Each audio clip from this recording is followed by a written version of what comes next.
On July 27th and 28th, 2019, Kiev hosted the celebration of the Day of Christianization of Rus and commemoration of Holy Prince Vladimir. The celebrations of this year were so dramatically different from previous years. They differed at once in so many ways: by the composition of the participants, their number, attitude to them from the authorities, the media, and Ukrainian society. Let's take a closer look at what has changed in the current 2019 year.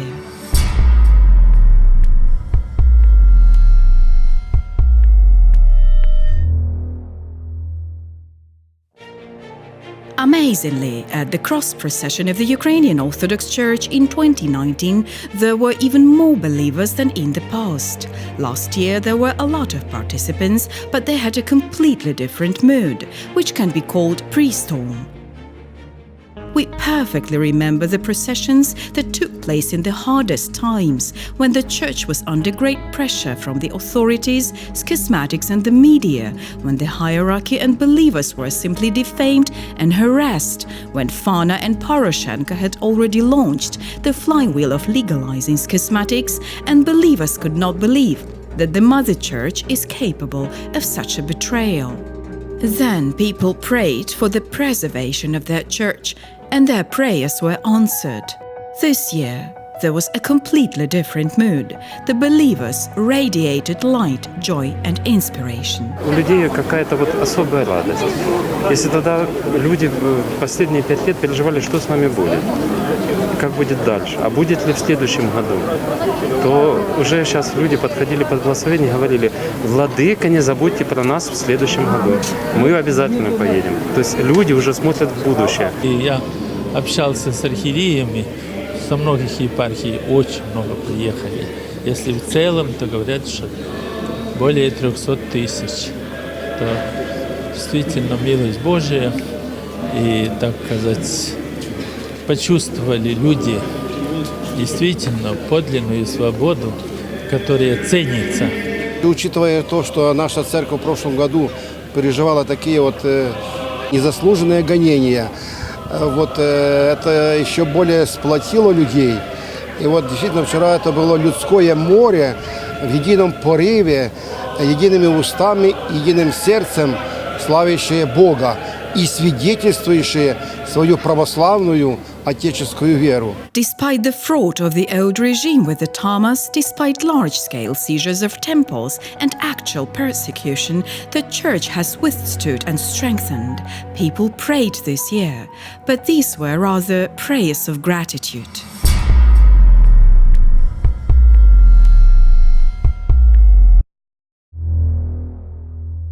All previous years, real hysteria was fueled around the religious procession of the Ukrainian Orthodox Church. The participants were called terrorists and separatists in robes covering weapons. Demands were voiced to arrest the believers and to ban their procession. Activists did not let out buses with believers from the Apakis to Kiev. The police found bombs along the cross-procession route, and law enforcement officers zealously warned of impending provocations, naturally from the Russian special services. Провокаційні заходи проти представників Православної церкви Московського патріархату будуть організовані і проведені російськими спецслужбами із залученням кримінальних угруповань. In 2016, the deputies of Boryspil City Council banned UOC believers from entering the city altogether. We still remember the police thoroughly searching the believers and their belongings. The real hate hysteria towards the crosswalkers was swelling in the media, who were insulted by journalists and even ministers. Молоді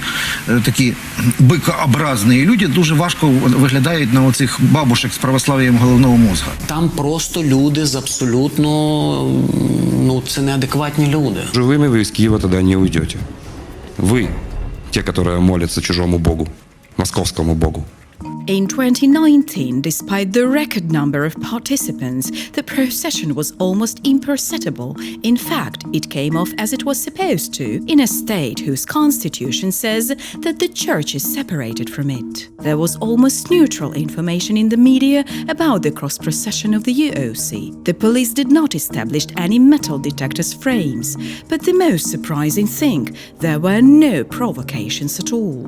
Lawyer Andrei Portner wrote quite bluntly Italy, the Cross Procession in Kiev. No news about Russian spies, provocations of special services and Russian intelligence service officers disguised in robes. They run out of the feed which the country was stuffed with during 5 years by Poroshenko, Parubi and others. A short conclusion is that with their departure from power, religious hostility has come to an end.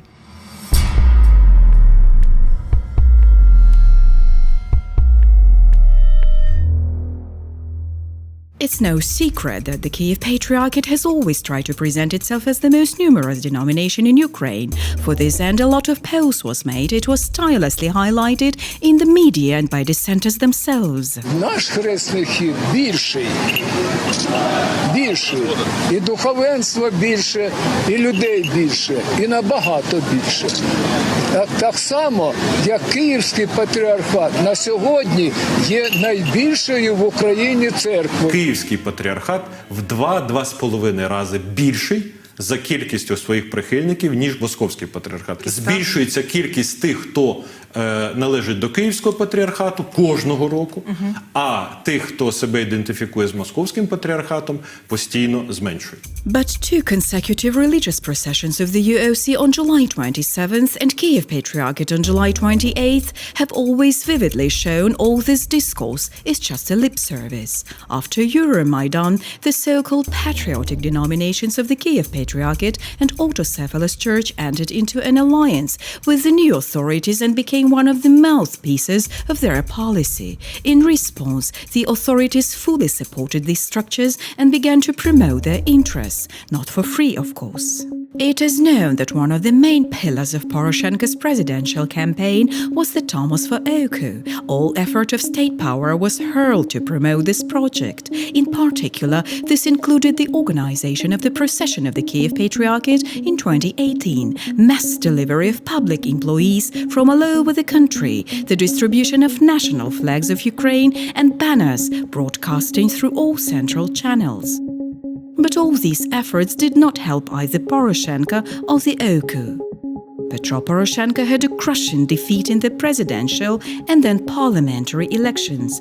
Moreover, before the elections to the Rada, Poroshenko was engaged in luring Greek Catholics and urging everyone to pray with them. Я сьогодні тут разом з сотнями тисяч людей, тому ми спільно молимося. Візьміть участь в спільній молитві. І це не завжди залишається в вашому серці. Вибачте, але хто тут не був по телебаченню, ти цього не відчуєш. Це неймовірно. Приїжджайте в Зарваницю на прощу. Although Poroshenko came to take part in the Oku's procession this year, his presence didn't help the structure. Indeed, he is no longer the president, but an ordinary MP whose party received about 8% of the vote. He no longer has the same fantastic administrative resource. Respectively, the Oku went back to square one.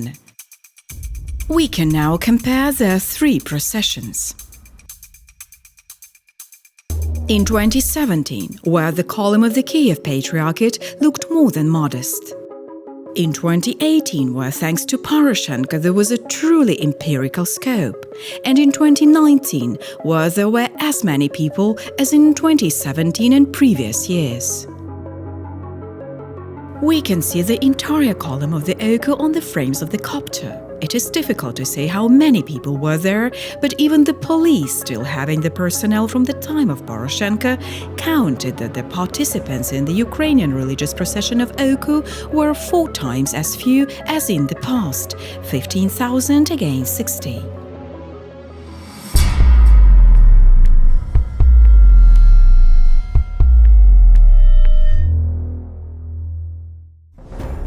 The main slogan of Poroshenko, Fanar and schismatics during the formation of the Oku was the one about the supposed unification of all of Ukrainian Orthodoxy. Of course, it was an outright lie, and it became even more pronounced after the Oku has split in itself. Recall that in June 2019, Filaret said the Tomos is actually slavery. The Oku is dependent on Fanar and a new split was caused. And since he no longer has such resources as in previous years, on the day of the Baptism of Rus, Filaret held his separate small procession around St. Vladimir Cathedral. But no matter how many schisms the schismatics may have, the believers of the Ukrainian Orthodox Church do not pay attention to this. The procession on the day of the Baptism of Rus became so vast that in 2019 it was already called great, and it is really so. There aren't Orthodox processions of this magnitude, perhaps anywhere, in any local church. But the main thing is not even the number of walkers. The Great Cross Procession is a place where Orthodox Christians can feel their unity and their power. After all, our church consists of thousands of communities which nearly always pray separately in their temples. And now, at one place and at one time, we can see how many of us are bright, pure, faithful to our faith, faithful to the Church and to Christ. In all states and at all times, they have always tried to build an ideal society, but each time it was unsuccessful. It failed because in this society there was no place for Christ. Each of us Orthodox seeks to live in such a way as to enter the kingdom of heaven. It is there, in heavenly Jerusalem, where an ideal society exists being unattainable on earth. And here, at the Great Cross Procession, we can already witness a lot of its future residents.